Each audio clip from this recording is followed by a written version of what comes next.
The Lotus Sutra, Chapter 4, Willing Acceptance.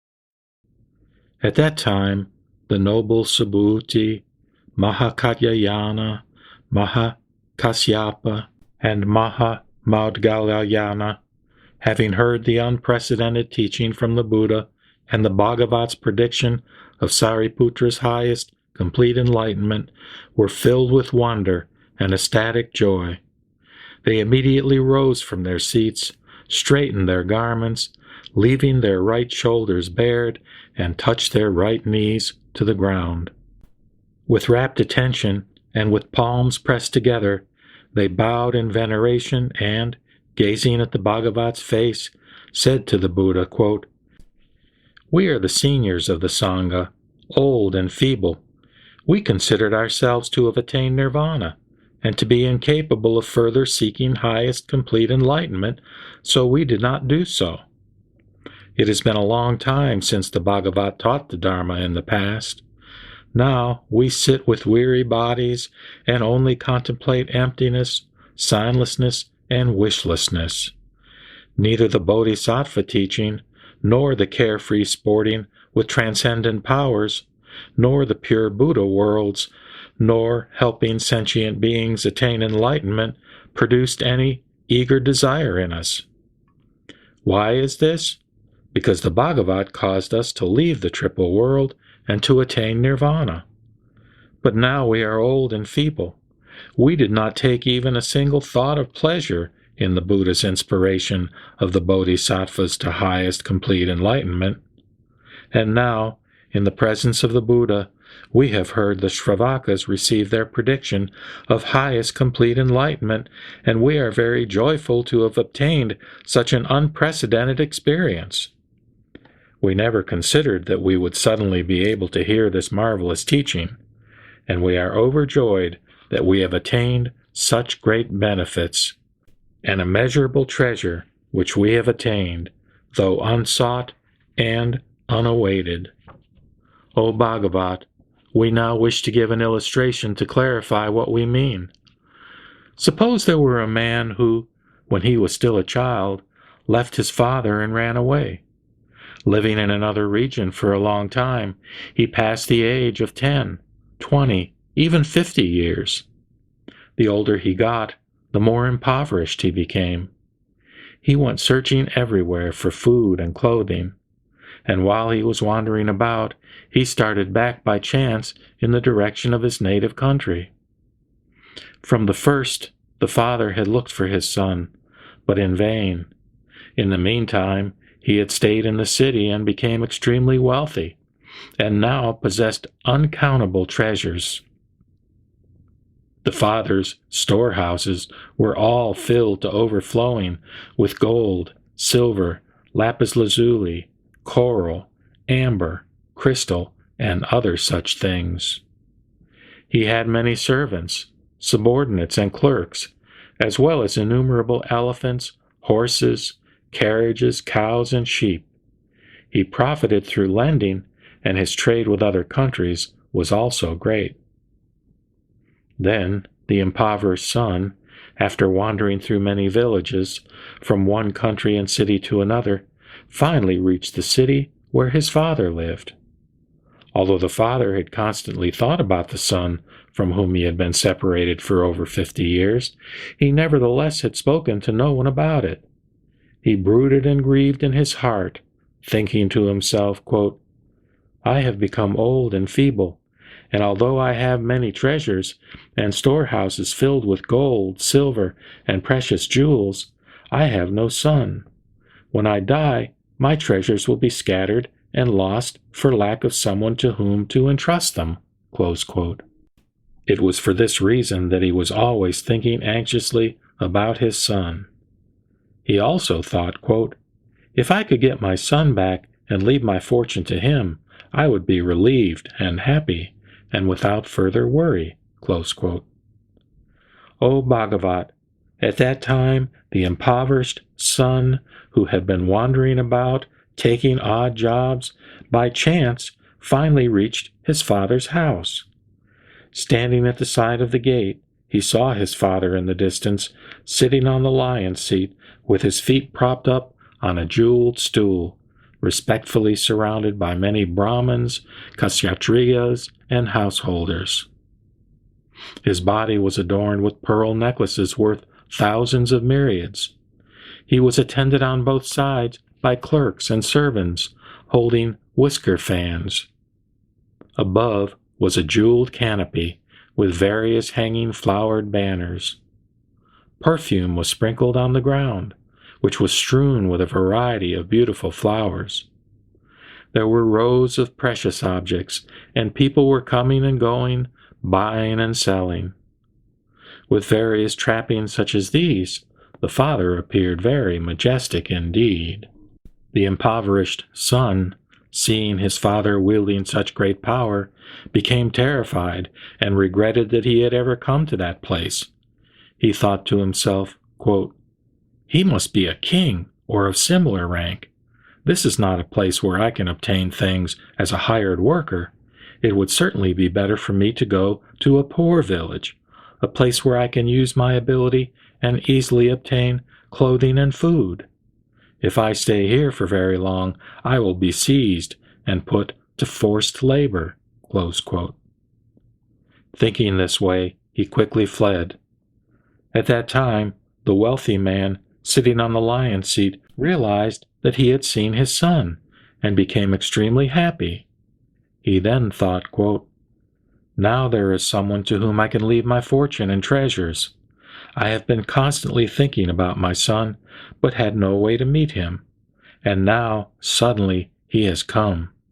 This is exactly what I wanted. Although I am old, I still yearn for him." Close quote. The man immediately dispatched his attendants to chase his son and bring him back. Then the attendants quickly ran and overtook him. The impoverished son was frightened and cried out in fear, "I did nothing wrong. Why are you seizing me?" The attendants grabbed him more firmly and forced him to return. Then the impoverished son thought, quote, "They have seized me even though I have done nothing wrong. I shall certainly be killed."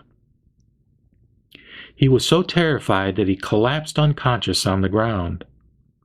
His father, seeing this from a distance, told the attendants, "I don't need him. Don't force him to come. Pour cold water on his face and bring him to consciousness. Don't say anything more to him." What was the reason for this? The father knew that his son was of lowly aspiration, and that his own wealth and position would cause him problems. Although the father knew without doubt that the man was his son, he used skillful means and did not say to others, "This is my son." The attendant then said to the son, "You are free to go wherever you wish." Then the impoverished son, happy because he had never felt such relief, stood up and went to a poor village to seek for food and clothing.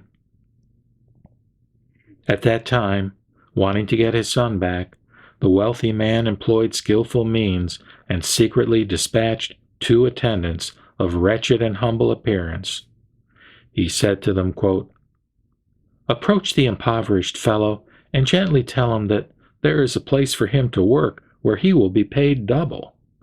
If he gives his assent, then bring him back to work.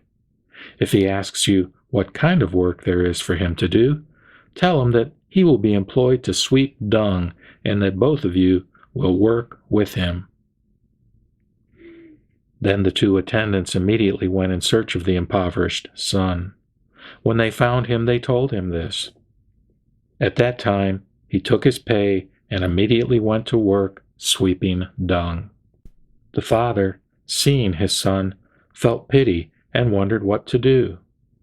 Then one day, while looking through the window, he saw his son in the distance, appearing emaciated and wretched, soiled with dung and dirt. The father took off his necklaces, fine garments, and ornaments, and put on torn, filthy clothes. Covering himself with dirt, and taking a dung sweeper in his right hand, he made himself look fearsome. he said to his workers, "Work hard and don't be lazy." Through this kind of skillful means, he was able to approach his son. He spoke to him further, saying, quote, I want you to always work here. Don't go anywhere else, and I will pay you more. There will be no difficulty in getting the things you need, like utensils, rice, noodles, salt, and vinegar. I also have an old servant. If you need him, I'll give him to you. Be at ease. I am just like your father, so don't worry about anything. Why am I doing this? Because I am old and you are still young. Whenever you work, you are never lazy or sullen, and never complain. I never see in you the bad qualities the other workers have. From now on, you will be just like my own son. Then the wealthy man immediately addressed him as his child. At that time, even though the impoverished son rejoiced at being treated this way, he nevertheless still considered himself a humble employee. For this reason, his father let him continue to sweep dung for 20 years. At the end of this period of time, each had come to trust the other.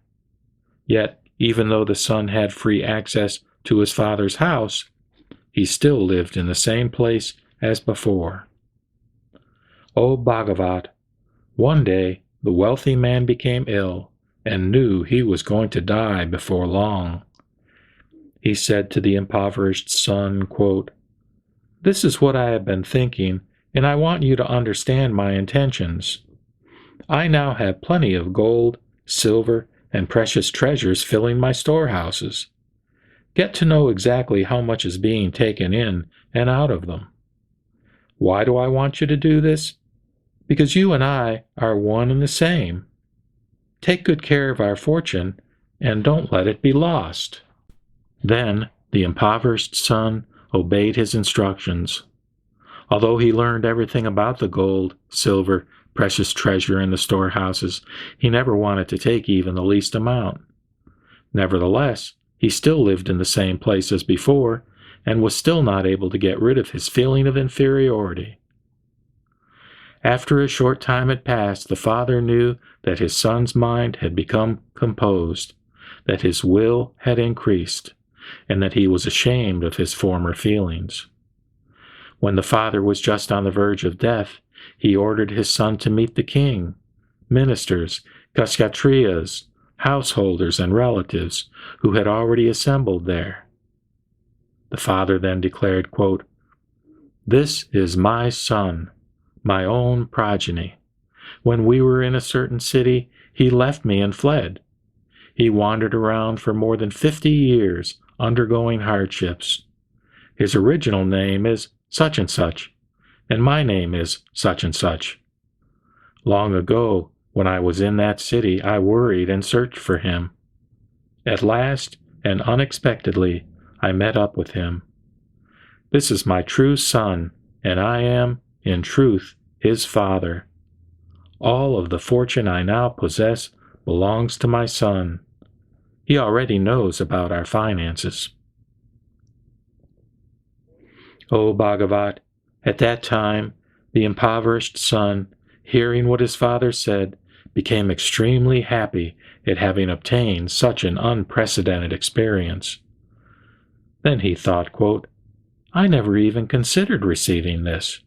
Nevertheless, this treasure house has come into my possession, though unsought and unawaited.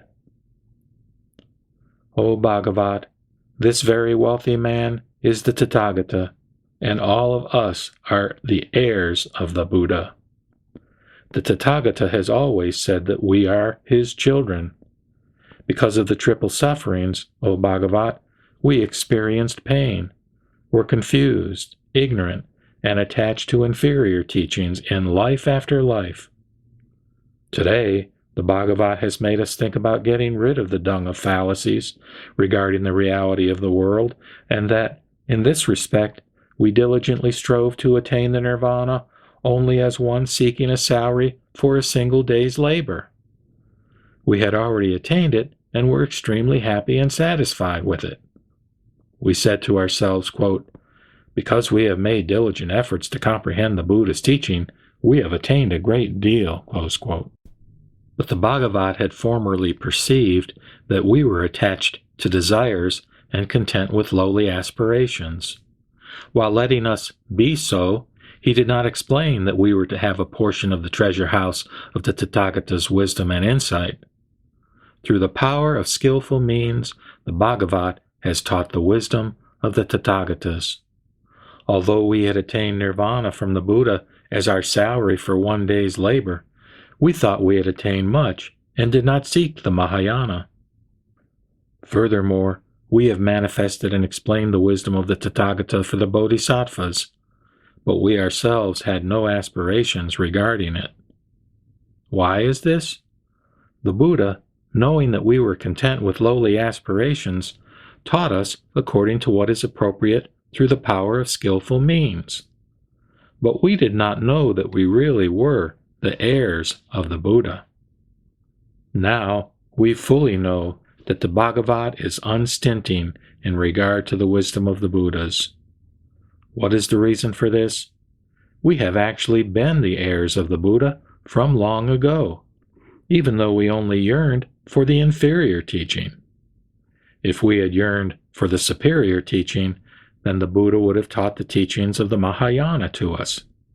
Yet, in this sutra, he has taught only the single vehicle.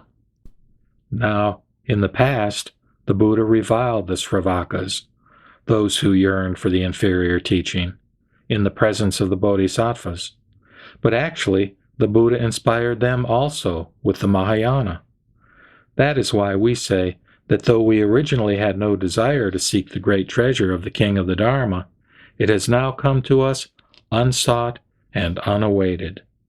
We have all attained what we should attain as the heirs of the Buddha. Thereupon, Mahakasyapa, wanting to elaborate on the meaning of this further, spoke these verses.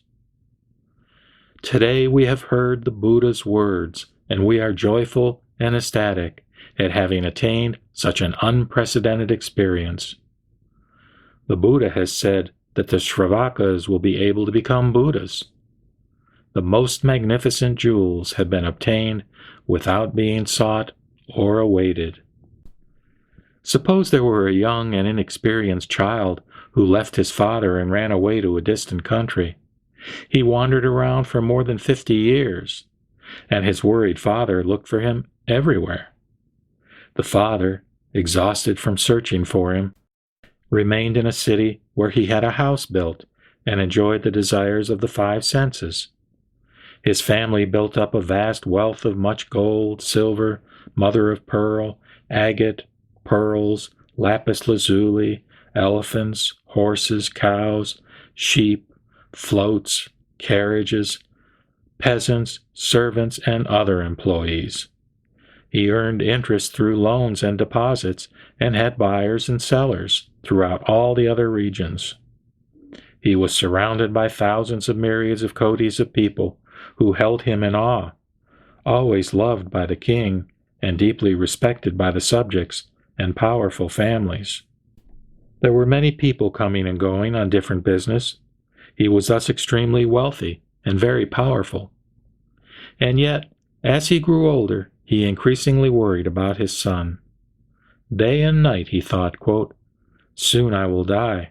My foolish son has abandoned me for over 50 years. What should I do with the various goods in my treasure houses?" At that time, the impoverished son was going from town to town, from one country to another, seeking food and clothing. Sometimes he obtained them, and sometimes he did not. He was emaciated from hunger, and his body was covered with scabies. Through his wanderings, he gradually reached the city where his father lived, and, after having been employed at one place after another, finally ended up at his father's home.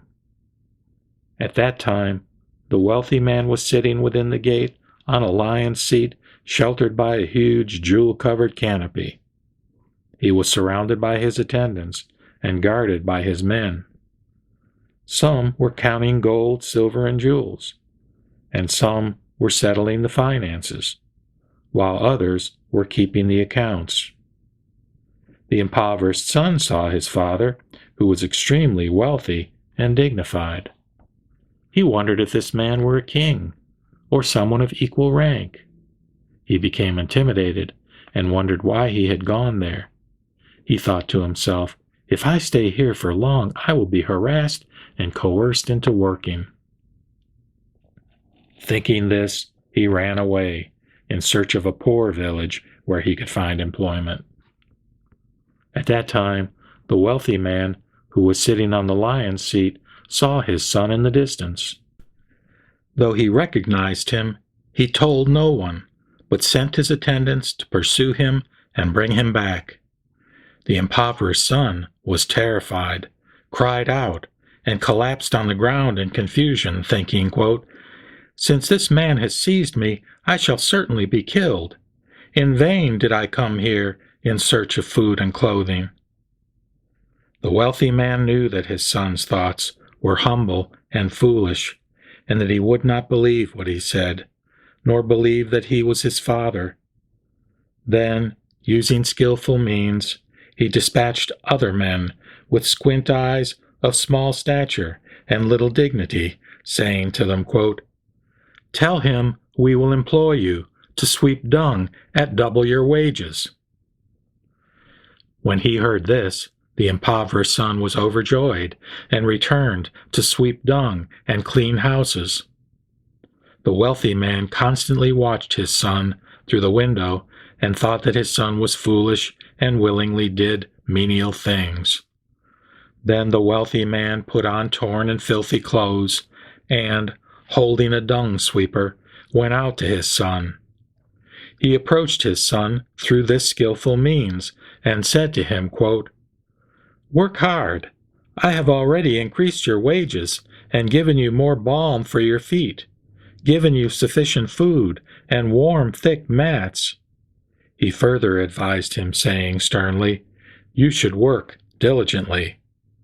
Then he gently added, "I will treat you like my son." The wealthy man, being wise, gradually gave him freedom of the house, and, after 20 years had passed, let him become involved in the family business. He showed him the gold, silver, pearls, and crystal, and made him learn about all aspects of the finances. Yet the impoverished son still lived in a thatched hut outside the gate, and considered himself poor, thinking that these things were not his own. The father knew that his son was gradually becoming more noble, and, wanting to give him his fortune, he assembled the king, ministers, kshatriyas, householders, and relatives. He informed this great assembly, saying, quote, "This is my son. He left me and stayed away for 50 years. 20 years have already passed since I saw my son return here. Long ago, I lost my son in a certain city, and, after wandering around in search of him, I ended up staying here. I entrust to him all the houses and men that I possess. They are all at his disposal." The son thought, "Long ago I was poor and of lowly aspiration.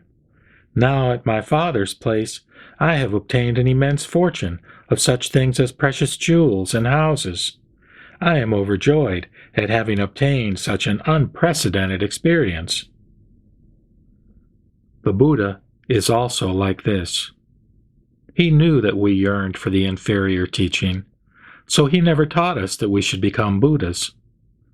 Yet he did tell us that we had attained the stage of non-corruption, that we had achieved the inferior vehicle, and that we were the disciples of the Sravaka vehicle. The Buddha told us to teach that those who practice the highest path would be able to become Buddhas.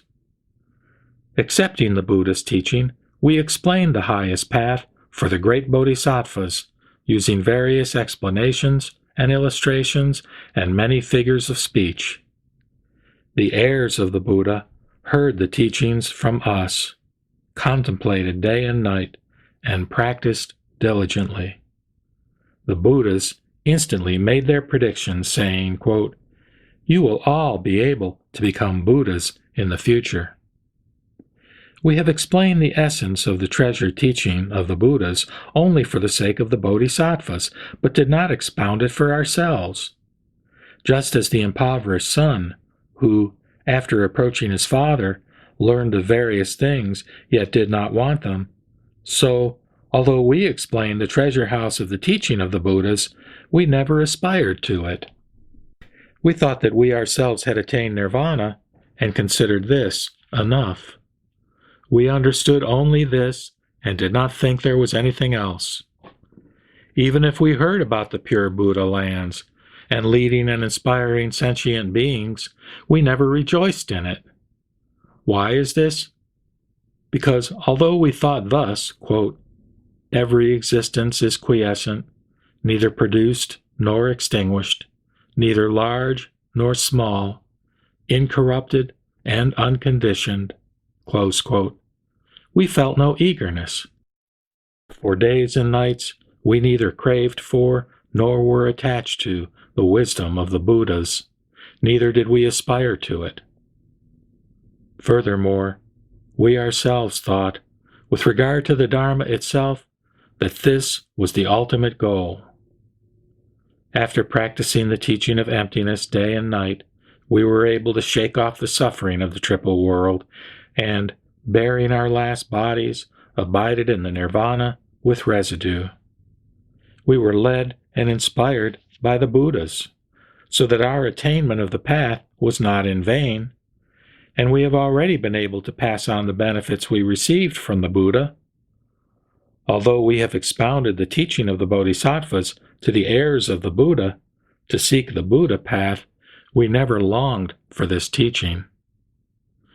Because he knew our minds, the leader turned away from us. At first he did not arouse our zeal with the explanation that there exists real profit in the teaching. Just as the wealthy man, who, knowing that his son was of lowly aspiration, broadened his son's mind using the power of skillful means, and only then entrusted his entire fortune to him, the Buddha is also exactly like this.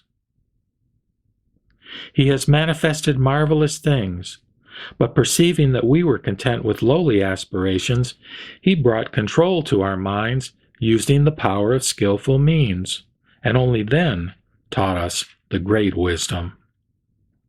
Thus, today, we have obtained an unprecedented experience. The fact that we have now spontaneously obtained what we had not longed for is just like the impoverished son who obtained innumerable jewels. O Bhagavat, we have now obtained the path and its fruit, and have obtained pure sight into the incorruptible Dharma. For a long while we have maintained the pure conduct of the Buddha. Today, for the first time, we have obtained the results. For a long time we have practiced the pure path of discipline and integrity based on the teaching of the Dharma King. And now we have attained the supreme fruit of non-corruption. We are now real Shravakas and cause everyone to hear the words, quote, Buddha path. We are now real Arhats and shall be revered among the Devas, humans, Maras, and Brahmas in all the worlds. The Bhagavat, the great benefactor, benefits us with marvelous things by his inspiration and compassion. Who can repay him for it, even in immeasurable kotis of kalpas? Even if one were to serve him with one's hands and feet, bow one's head in reverence, and give all kinds of offerings, one could not repay him. Even if one were to bear him on one's head and shoulders out of deep respect for as many kalpas as there are sands in the Ganges River, one could not repay him. Or even if one were to honor him with delicious food, uncountable jeweled, garments, beddings, various medicines, famed sandalwood from Mount Oxhead, and various precious jewels, or by building temples, spreading jeweled clothing and other such things, for as many kalpas as there are sands in the Ganges River, one could not repay him. The Buddhas have marvelous, immeasurable, limitless, inconceivable, great transcendent powers. They are the kings of the Dharma. Without depravities and unconditioned, they are patient in all matters for the sake of the humble ones. They teach the common people who are attached to tangible things according to what is appropriate to them. All of the Buddhas, having attained complete mastery over the Dharma, perceive the various desires and intentions of sentient beings and explain the teachings with innumerable illustrations according to what is appropriate to them. Judging from the roots of good merit that sentient beings have planted in former lives, the Buddhas perceive who are mature and who are not. Considering this in various ways and understanding the distinctions completely, the Buddhas teach the single path, explaining it as three in accordance with what is appropriate.